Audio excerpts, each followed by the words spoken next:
querido, el profesor Ramón Romero, que nos trae palabra de vida. El profesor.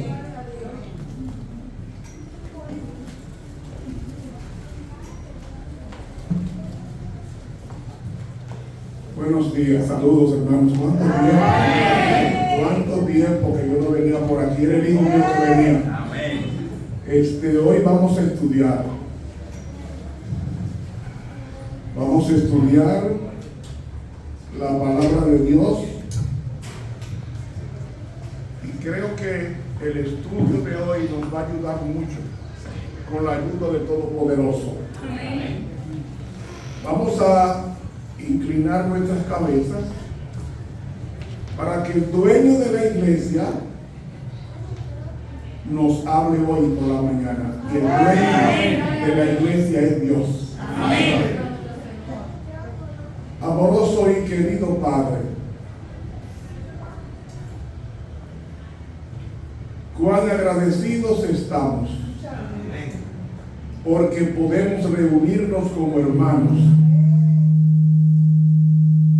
para decirte cuánto te amamos, alabando tu nombre, escuchando tu palabra y obedeciéndola en consecuencia.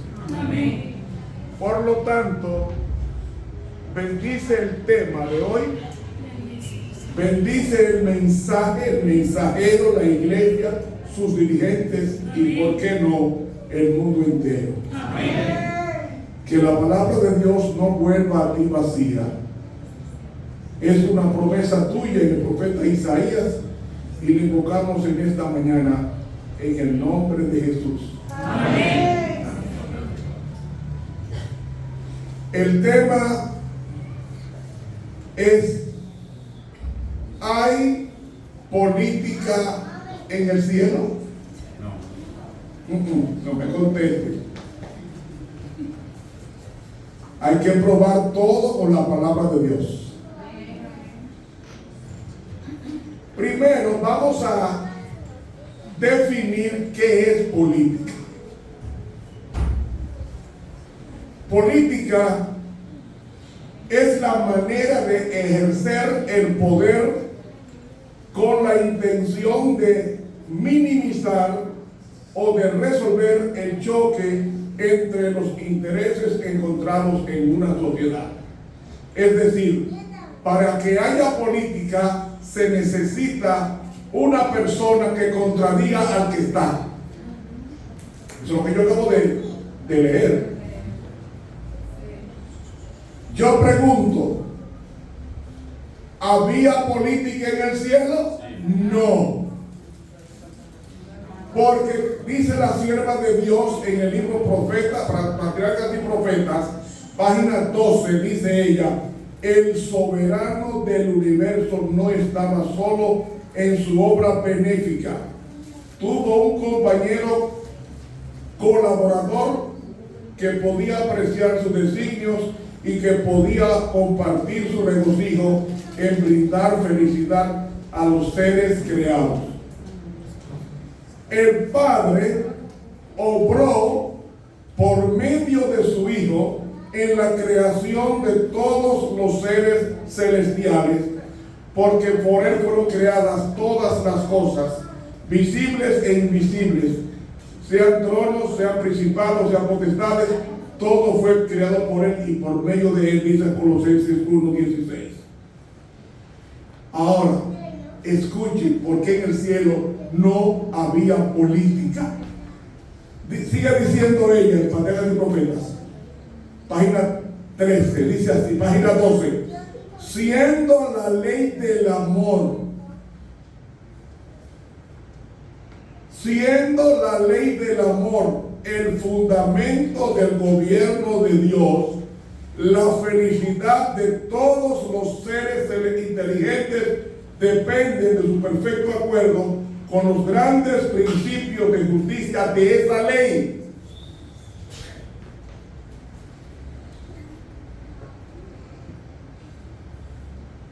¿Cómo se llama la política del cielo? Como no hay política porque no había adversario, no había enemigo, la política si es que se llama política, es la ley de Dios.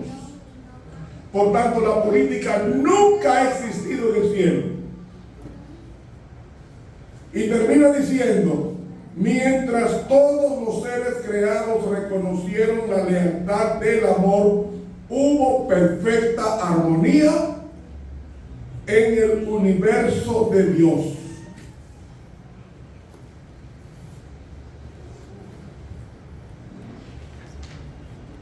Hermanos, lo que existía en el cielo era la santa ley de Dios.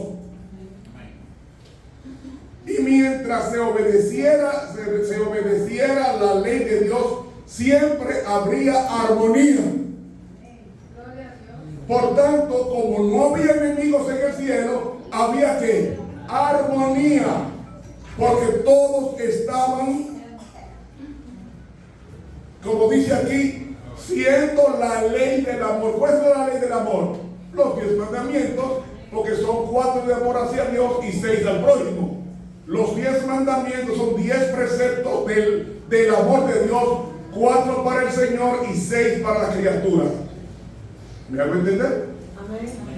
Siendo la ley de Dios el fundamento de su gobierno, la felicidad de los seres inteligentes dependía de la obediencia a esta.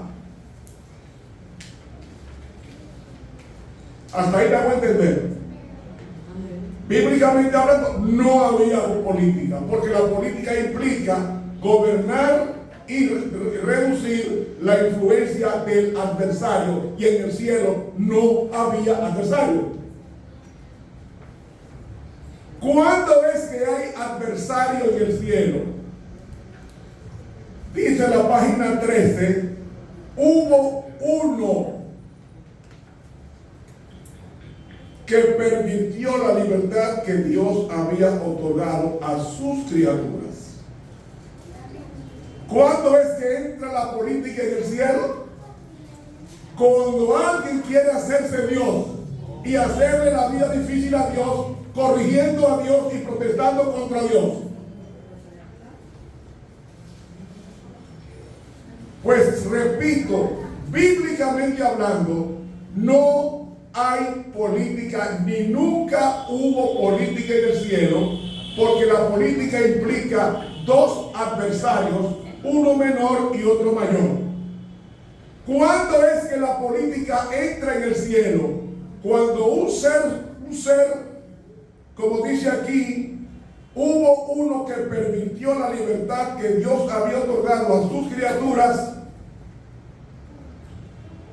El pecado se originó en aquel que después de Cristo había sido el más honrado por Dios y el más exaltado en poder y gloria, llamado Lucifer, hijo de la mañana. Pregunto ahora, ¿quién fue que quién quiso introducir la política en el cielo? Poco a poco, dice ella, Lucifer llegó a albergar el deseo de ensalzarse. ¿Tú sabes lo que es política? Es decir, que yo soy bueno y los demás son malos. Busque los partidos políticos, todos hablan mal del otro. ¿Sí o no? Sí. No importa, no le ponga nombre. Cualquier partido político se presenta como el mejor, porque yo hago esto, yo hago aquello, yo haré esto y haré aquello. Exactamente como pasó con Lucifer en el cielo. Quiso corregir a Dios y ya sabemos los resultados.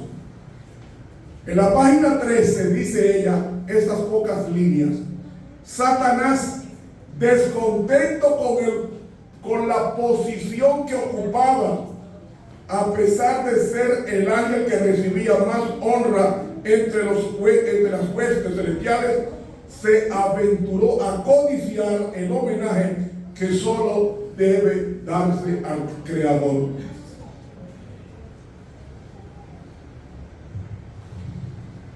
¿Qué comenzó a hacer Satanás en el cielo? Hablar mal de Dios.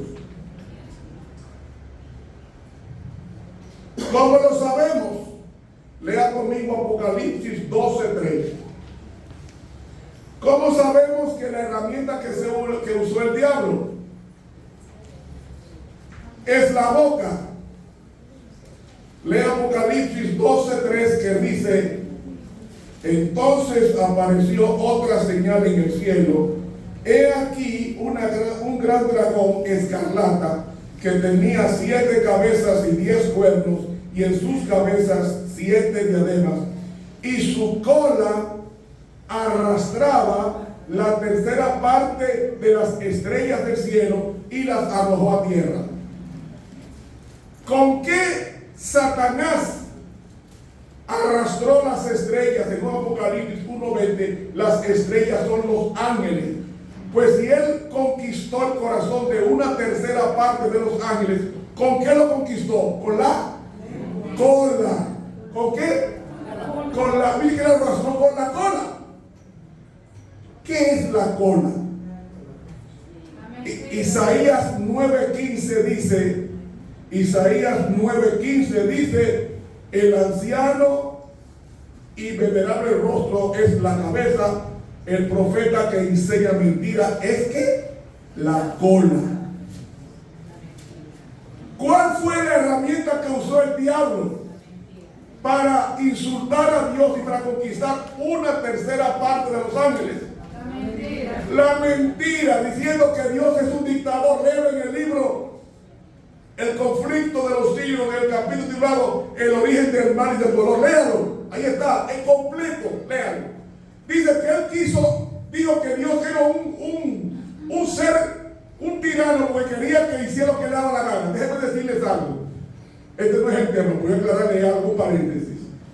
Cuando Dios pide que lo adoremos, no es porque Él quiere que lo adoremos. Dios no necesita nuestra música para que se sienta bien, porque Él es la música. Él es la música. Dios quiere que lo adoremos, porque cuando lo adoramos nos estamos pareciendo a Él en carácter. Pero no es porque Él tiene, no, porque si no me adoran, no. La adoración es el deseo de Dios de que nos parezcamos a Él en todo.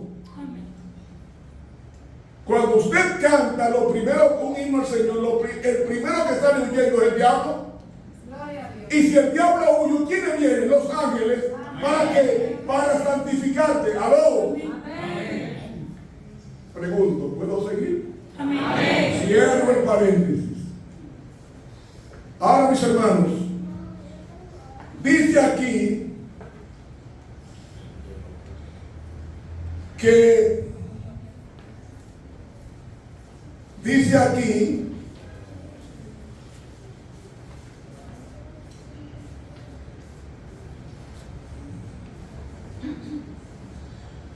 en un libro que no está en español, se llama Dones Espirituales, en inglés es Spiritual Gifts. Yo tengo esos 4 tomos en inglés y los leí. Y en la página 36 del tomo 3, escuchen esto: antes de la caída de Satanás, el Padre consultó a su Hijo con relación a la creación del hombre. Cuando Satanás supo el propósito de Dios, sintió envidia de Cristo y el celo porque el Padre no lo consultó con relación a la creación del hombre. ¡Qué fresco! Si Dios hubiese invitado a un ser creado como Lucifer, Dios lo estaba humillando, lo estaba desconsiderando. ¿Por qué?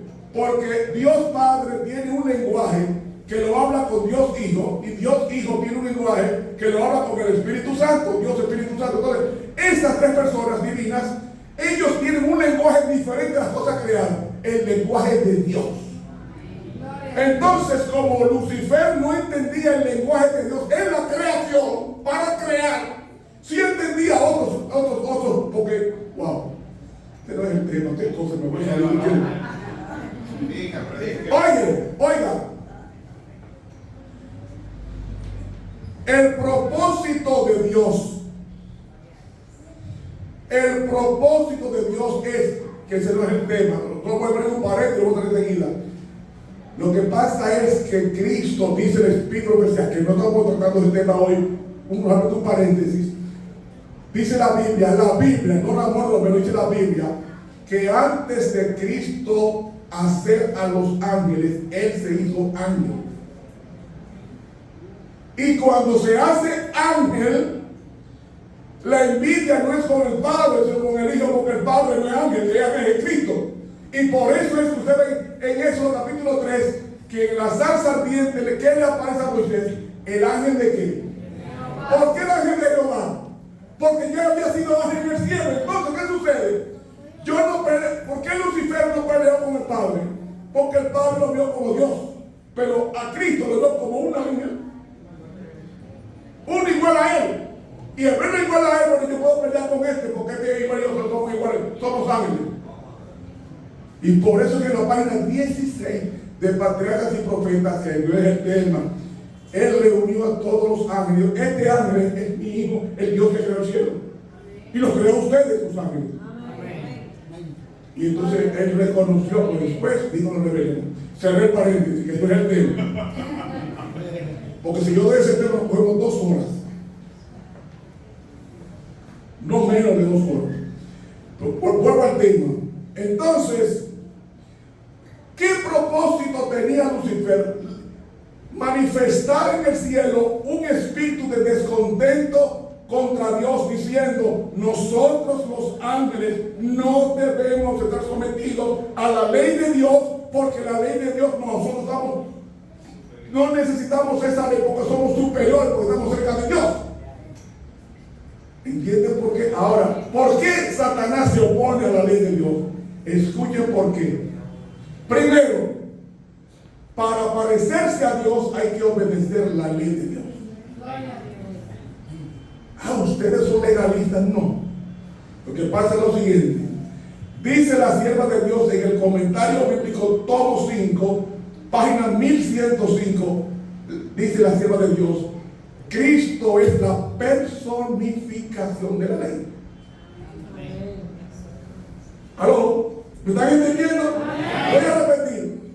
Dice Elena G. de White en el comentario bíblico tomo 5, página 1105, dice: Cristo es la personificación de la ley. Pregunto, ¿por qué clavaron a Cristo en la cruz del Calvario? Porque el diablo odia la ley en persona llamada Cristo.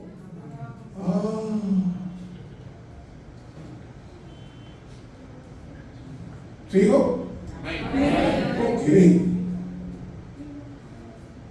Entonces, al rebelarse Satanás contra Dios, estaba sembrando la política de discordia. Y hay una cita en el conflicto de los siglos, página 551. Oiga esta cita corta, escuchen. El gobierno de Dios no incluía solo a los habitantes del cielo, sino también a los de todos los mundos que Él había creado. Y Satanás pensó que si podía arrastrar a los ángeles del cielo en su rebelión, podría también arrastrar a los habitantes de los demás mundos.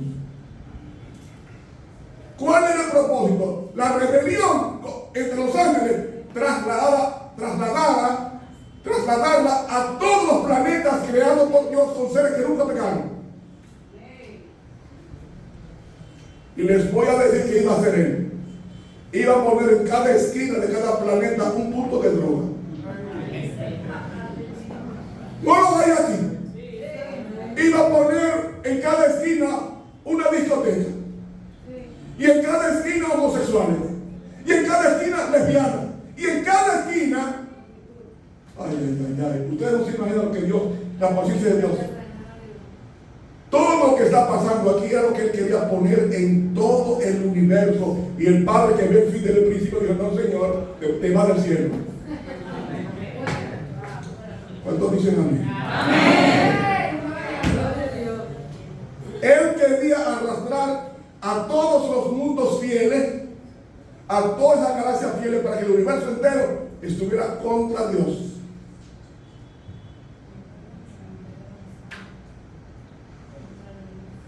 ¿A dónde arrojó?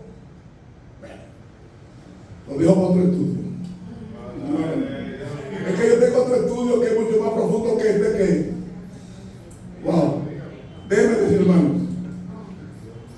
de que yo estoy hablando, yo lo conozco, yo lo he visto. Y me hace a mí. La semana pasada estaba en mi casa. El lunes, esta semana, estaba en mi casa, a las 3. Yo me levanté y dije, mira, yo no tengo nada que ver contigo porque yo a ti no sirvo en ningún sentido de la palabra. Hace muchos años que yo entregué mi vida a Cristo. Duré como 1 hora orando para que se fuera. Entonces se fue. Y ahí pude dormir hasta amanecer. Eso cada rato me sale. A veces en la empresa, a veces me aparece en la calle, a veces me aparece en la iglesia. Yo sé de quién estoy hablando. El año pasado yo estuve en Estados Unidos sacando 15 demonios. Y a mí me iba a destruir. Me rodeó el agua bautismal para unirme con las personas que iba a bautizar, que le servía a él. Hizo un remolino y yo clamé al Señor y salvó a la persona y me salvó a mí. Yo sé de quién le estoy hablando. Yo sé de quién le estoy hablando. Y Él está aquí. Él está aquí. No me diga que no le prenda. Él va a tener fuerza en ti si tú se lo permites no orando. Tengo una pregunta. ¿Cómo sabemos que Él está aquí? Si ustedes leen a Lucas 4, dice en adelante, cuando Jesús fue a Nazaret, ¿predicó o no predicó? ¿Y qué pasó con él cuando no dejaron terminar el sermón? ¿Qué dice la Biblia? Que toda la iglesia que guardaba el sábado, que daba diezmo, que era fiel al Señor, aparentemente, toda la iglesia, dice Lucas 4, tomó a Jesús y lo llevó a un precipicio para tirarlo. ¿Quién estaba poseído de ellos? La iglesia entera. ¿Y qué dice la Biblia? Dice que Jesús pasó por el medio y se le fue. ¿Por qué Jesús pasó por el medio? Porque los ángeles lo ocultaron. Entonces Él está aquí. Entonces Él se va con oración. Cierro el paréntesis.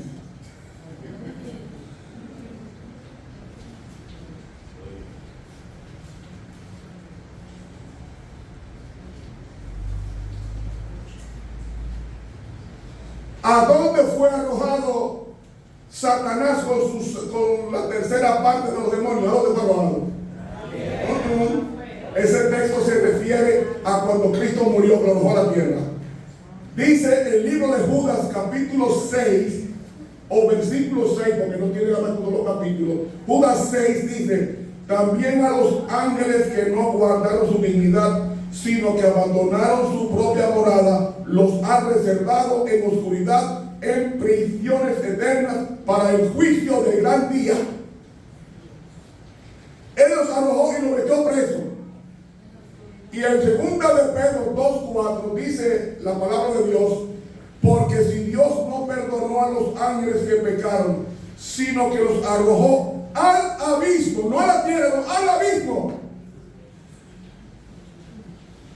a prisiones tenebrosas para ser reservados para el juicio. O sea, cuando ellos fueron expulsados al abismo. Y el abismo es oscuro. ¿Por qué es oscuro? Porque Dios no está ahí. Donde Dios está, siempre hay luz. Lejos de Dios hay tinieblas. Yo quiero preguntar, ¿cuántos han entendido hasta aquí? Amén.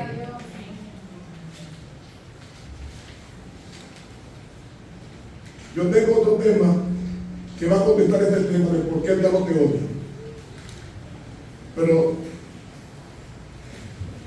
fue expulsado, y después que fue expulsado fue que Dios creó el planeta Tierra. Somos el último planeta que Dios ha creado, porque este planeta lo creó Dios para sustituir a los demonios que abandonaron el cielo. Lo dice la pluma inspirada en el libro La Verdad acerca de los ángeles, que no es el estudio de verdad. Ahora, cuando hace pecar a Adán y Eva, ¿quién se hace cargo del planeta? ¿Dios o el diablo? Vayamos a Lucas 4, por favor. Lucas 4, 5 al 7. que dice así la palabra de Dios. Y el diablo lo llevó a un alto monte, a Jesús, ¿verdad? Y le mostró en un momento todos los reinos de la tierra y le dijo al diablo: a ti te daré toda esta potestad y la gloria de ellos, porque a mí me ha sido entregada y a quien quiero la doy. Si tú postrado me adorares, todos serán tuyos. Una blasfemia. Él quería que Cristo, quien lo creó a él, lo adorara. ¡Qué fresco! Eso es lo que él quería. Quítate tú para ponerme yo. Hermanos, pero el Padre había prometido enviar a su Hijo, como dice Génesis 3:15, enemistad pondré entre ti y la mujer, entre tu simiente y la simiente tuya. Esta te verá en la cabeza y tú le herirás en el calcañar. ¿Quién era esa simiente? Según Gálatas 3, era Cristo. La iglesia. Cristo era la simiente prometida, dice Gálatas capítulo 3. Ahora, mis hermanos, ¿cuándo fue que Satanás perdió el planeta Tierra?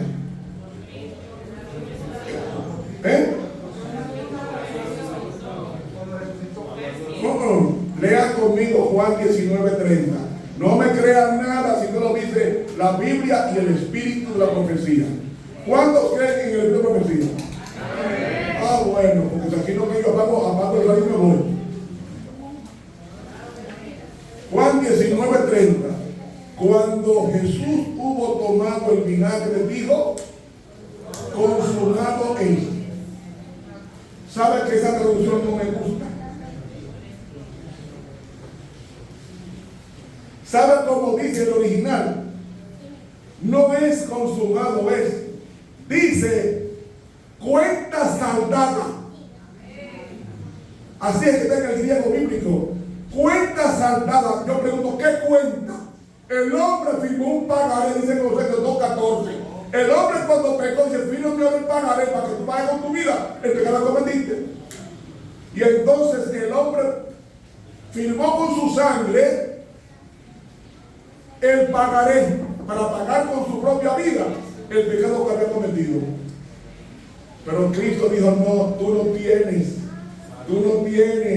que morir para siempre. Yo voy a morir por ti. Y entonces Dios le trajo un cordero y le dijo a Adán, Eva: pongan sus manos sobre el cordero sin defecto, confiesen las culpas en el animal y mátenlo. ¿Cómo lo van a matar? ¿Por el corazón? No lo maten por ahí, mátenlo por aquí. ¿Y por qué por aquí? Porque por aquí no le duele. El sitio de un animal que menos duele para matar está aquí. Que Dios tan bueno, que hasta con los animales tiene misericordia.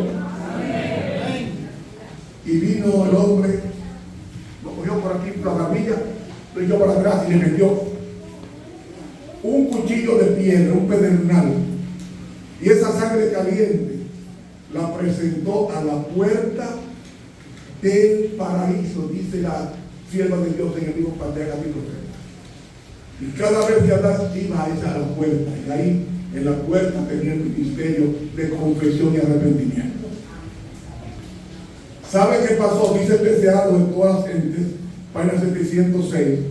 Cristo no entregó su vida hasta que hubo cumplido la obra que había venido a hacer. El clamor consumado es: la batalla había sido ganada. Cuando él dijo consumado es, dice la sierva de Dios, que inmediatamente Satanás, que nos representaba en el cielo, Dios le expulsó para siempre con su demonio. Usted no está deseado, léalo. Y dice: ¿qué alcance tiene la muerte de Cristo en el Calvario? Dice aquí: el clamor consumado es, tuvo profundo significado para los ángeles y los mundos que no habían caído. La gran obra de la redención se realizó tanto para ellos como para nosotros. Es decir, la muerte de Cristo garantiza de que no habrá otro mundo de rebelión en el cielo, y tampoco habrá otro Satanás en el cielo. ¿Están entendiendo?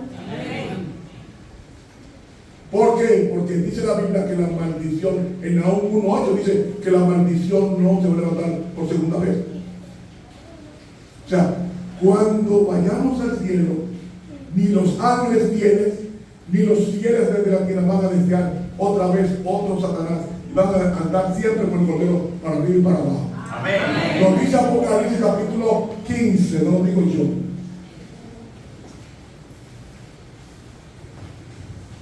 Ahora bien, mientras Cristo, escuchen esto, usted preguntará, ¿y por qué entonces Dios, ya que expulsó del cielo a Satanás, no ha destruido a Satanás? Porque Él es juez y los jueces saben de leyes y Él es la personificación de la ley. Por tanto, Él mismo no puede violar la ley. ¿Qué dice la ley? No. La ley dice, tú no puedes condenar a una persona sin antes ser escuchada. No lo dice. El Código Penal lo dice. Entonces, yo no he abogado aquí. ¿Por qué las personas que están presas no las condenando? Porque hay que escucharlo. El proceso es, tú eres culpable, te acusan de algo que tú hiciste. Vamos al juicio, el juicio va a probar si tú eres culpable o no. Eso es lo que está pasando. Entonces, ¿qué sucede? Satanás está aquí, aunque el planeta es de Dios por creación y por redención, por su sangre. Él tiene que permitir que Satanás esté aquí. ¿Hasta cuándo?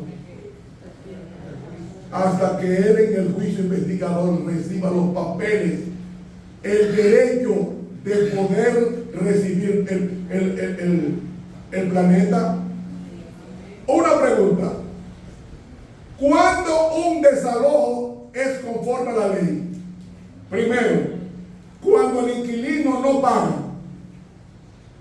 Segundo, cuando hay una sentencia en la corte. Y tercero, cuando la fuerza pública viene y desaloja al malapaga. ¿No es así? Sí. Entonces, ¿usted cree que el hombre hace eso y es más justo que Dios? ¿Usted cree que es lo mismo? Primero, para poder desalojar a Satanás del planeta, tiene que haber un juicio contra él. Y cuando Cristo, que está ahora en el lugar santísimo, reciba los papeles por completo, y los papeles son nosotros en su derecho, entonces cuando el último sea sellado, ahora Cristo sale del lugar santísimo, vienen las 7 plagas y Él viene a buscar por segunda vez a sus hijos. Amén. ¿Están entendiendo ahora? Amén. Ahora, pero hay un problema. Es que, hermano Romero, que hay muchas injusticias en el país y en el mundo. ¿Y qué está esperando Dios con tantas injusticias? Escuche este libro, lo que dice el deseado de todas las gentes, página 470. ¿Quieren escuchar? Oiga lo que dice Elena G. de White.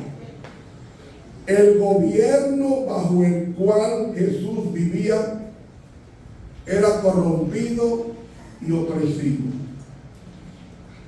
Ay. Por todos lados había abusos clamorosos, extorsión, intolerancia y crueldad insultante. Yo pregunto, ¿existe esto hoy, sí o no? Sí. Ya pasaba en los días de Cristo. Sin embargo, atención ahora, sin embargo, el Salvador no intentó hacer reformas civiles ni atacó los abusos nacionales. O sea, no se vinculó a ningún partido, ni condenó a los enemigos nacionales. El que era nuestro ejemplo se mantuvo alejado de los gobiernos terrenales. Yo fui invitado a una iglesia nuestra, cuyo pastor me llamó de mi iglesia, que fuera a un lugar aquí, porque había 2 hermanos, enemigos, 2 grupos de hermanos peleando en la iglesia. Unos pertenecían al gobierno saliente y otros al gobierno de turno. Y había un pleito tan grande que yo tuve que orar mucho y le llevé este tema. hay muchos hermanos que discuten política y pelean política por fulano, por vegano, por putano. Pero aquí me está diciendo que Cristo se mantuvo alejado de los gobiernos terrenales. Para ser efectivo, no porque fuese indiferente a los males de los hombres, sino porque el remedio no consistía en medidas simplemente humanas y eternas. Para ser eficiente, la cura debía alcanzar a los hombres individualmente y debía regenerar el corazón. El mundo no va a cambiar por partido político, va a cambiar cuando el hombre entregue su corazón a Cristo. Amén. No por las decisiones de los tribunales o consejos o asamblea legislativa, ni por el patrocinio de los grandes del mundo ha de establecerse el reino de Cristo, sino por la implantación de la naturaleza de Cristo en la humanidad por medio de la obra del Espíritu Santo. Amén. Deseado de todas las gentes, página 470 y 470. No es haciendo arenga. Si Cristo no hizo eso, ¿qué deben hacer sus hijos? Por favor, si eso hizo nuestro ejemplo, que es Cristo, ¿qué debemos estar haciendo nosotros? Imitándolo. La gente cree que ser cristiano es pertenecer a una religión. No, Señor. Pero no significa ser cristiano. Ser cristiano es hacer lo que Cristo hizo. Amén. No hay que doctorado en teología, es fácil.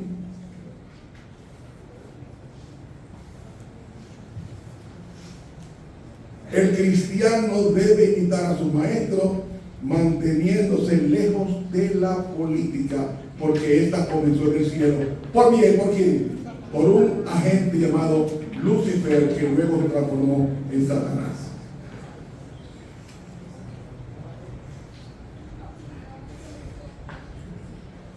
¿Qué debemos hacer nosotros hoy frente a las ofertas de los partidos políticos?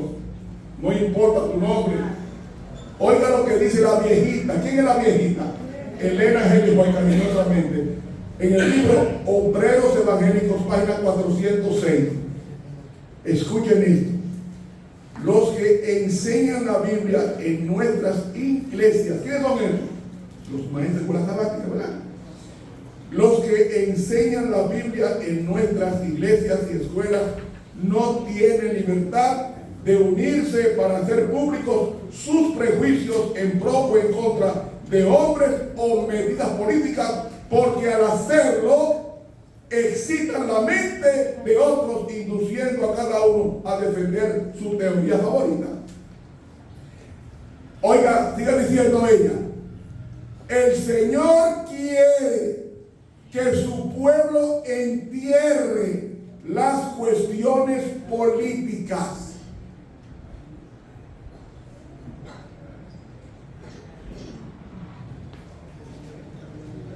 Acerca de estos temas, el silencio es elocuencia.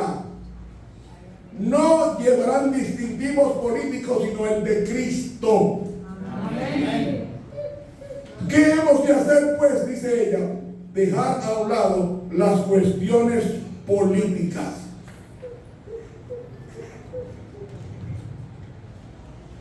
Sigue diciendo ella, con relación a pastores y maestros de nuestros colegios, dice ella, página 408, los que enseñan en la iglesia o en la escuela y se distinguen por su celo en la política, deben ser destituidos sin demora de su trabajo y responsabilidades.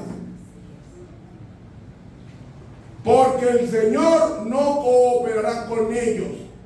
No debe emplearse el diezmo para pagarle a nadie para perorar sobre cuestiones políticas.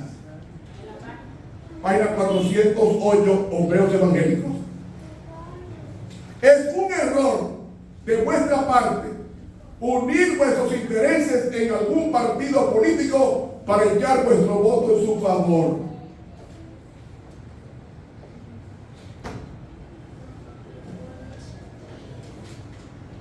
Si usted quiere votar, usted vota. Usted tiene esa conciencia. Cuando usted quiere votar, el sufragio. Tenga eso presente. Diga aquí. No han de pasar su tiempo hablando de política ni desempeñando parte en ella, porque al hacerlo le dan la oportunidad al enemigo de causar divergencia y discordancia en la iglesia. Y dice ella algo más fuerte. Dice ella, deben quitarse las credenciales a los miembros del ministerio que desean destacarse como políticos, porque Dios no ha dado esta obra ni a los encumbrados ni a los humildes de entre su pueblo. Dios dice, los hijos de Dios, página 411, los hijos de Dios han de separarse de la política, de cualquier alianza con los incrédulos. No tomáis parte en las luchas políticas, no deben unirse en la política ni formar cooperación con los incrédulos. Libro Obreros Evangélicos, páginas 406 a la 411, título Nuestra actitud frente a la política, Elena G. de Juárez. Mire, responsablemente voy a decir esto. Ahora mismo hay un grupo de ángeles aquí grabando. Y cuando el culto termine, van a subir al cielo y van a dar el informe de la actitud suya en su corazón ante el mensaje. Esto es muy solemne, yo no estoy solo. Yo estaba predicando en la iglesia de una iglesia de New Jersey, y todas las noches en esa conferencia yo estaba dando, la hermandad veía un ángel a mi mano derecha. Y el pastor, que es doctor en teología, allá en Andrews, estando en la iglesia, en la oficina de la iglesia, el mismo ángel le apareció a él. Aquí hay ángeles, mis hermanos. Esto yo me voy, pero me voy satisfecho de haber cumplido mi papel como mensajero del Señor. Amén. No hablemos de política. Estamos invitando al diablo a nuestro conversatorio. Jesús en Juan 4:34 dijo: mi comida es que haga la voluntad del que me envió, y qué más, y que acabe su obra. Este libro acaba de llegar a la agencia. Se llama El mensaje de los tres ángeles. No vale gran cosa. Creo que son unos 500 pesos. Pero oiga lo que dice ella aquí.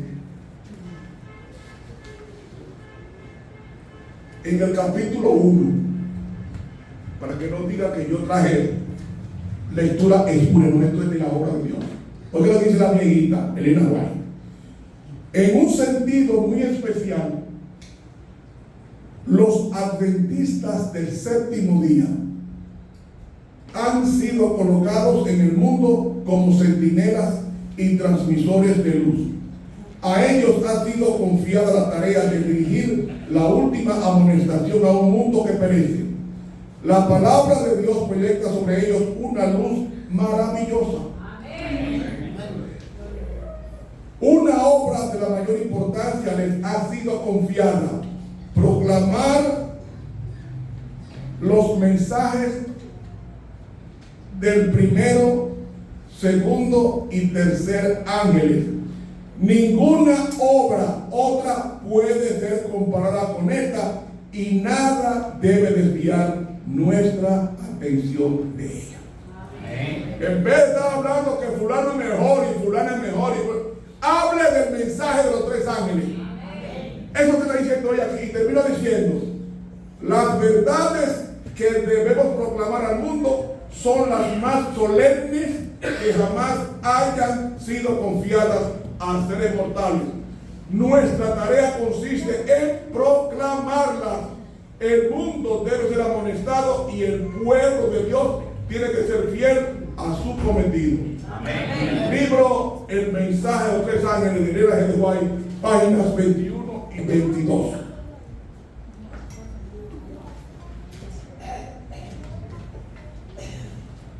Ahora, lo que debemos estar haciendo es hablando de ese triple mensaje angelical que va a sacudir al mundo con justicia y fuerte pregón. Hermanos, debemos estar ocupados en la obra de Dios, no en la obra de la política de Satanás.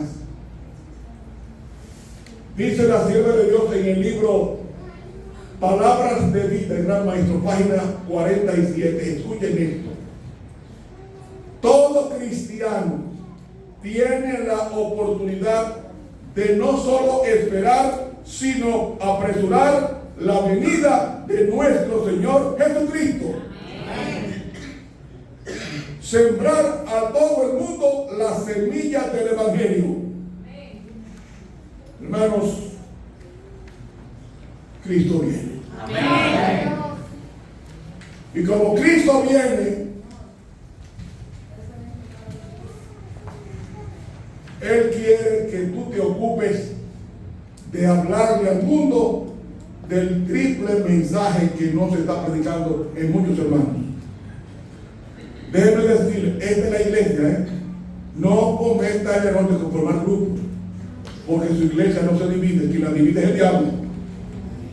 Pero como esta es la iglesia, debemos estar conscientes de nuestra misión aquí en la tierra. Hermano, Cristo viene pronto. Amén. Y la mejor forma de que el mundo sea amonestado, Él no le puede pegar fuego sin que antes sea amonestado por los adventistas del séptimo día. Amén. Hermanos, ¿saben cuál es tu mejor zapato? Pero mis zapatos son unos Rocha, otros dicen, no, los zapatos míos son Freeman, otros dicen, los zapatos míos son Nine West, no, mis zapatos son marca Alto, ¿verdad? Oigan el zapato que Dios quiere que tú te pongas para predicar. Romanos 10:15 nos dice: cuán hermosos son los pies de los que anuncian la paz, de los que anuncian buenas nuevas. Esos son los zapatos que Dios quiere que tú y yo los pongamos. Los calzados con el apresto del Evangelio de paz de Efesios 6:15. ¿Qué marca tienen tus zapatos? Los zapatos que Dios acepta es los pies se vistan con el apresto del Evangelio de paz. Amén. Hermanos, que Dios nos bendiga. Amén. 3 preguntas para considerar. ¿Cuántos entendieron el tema? Amén.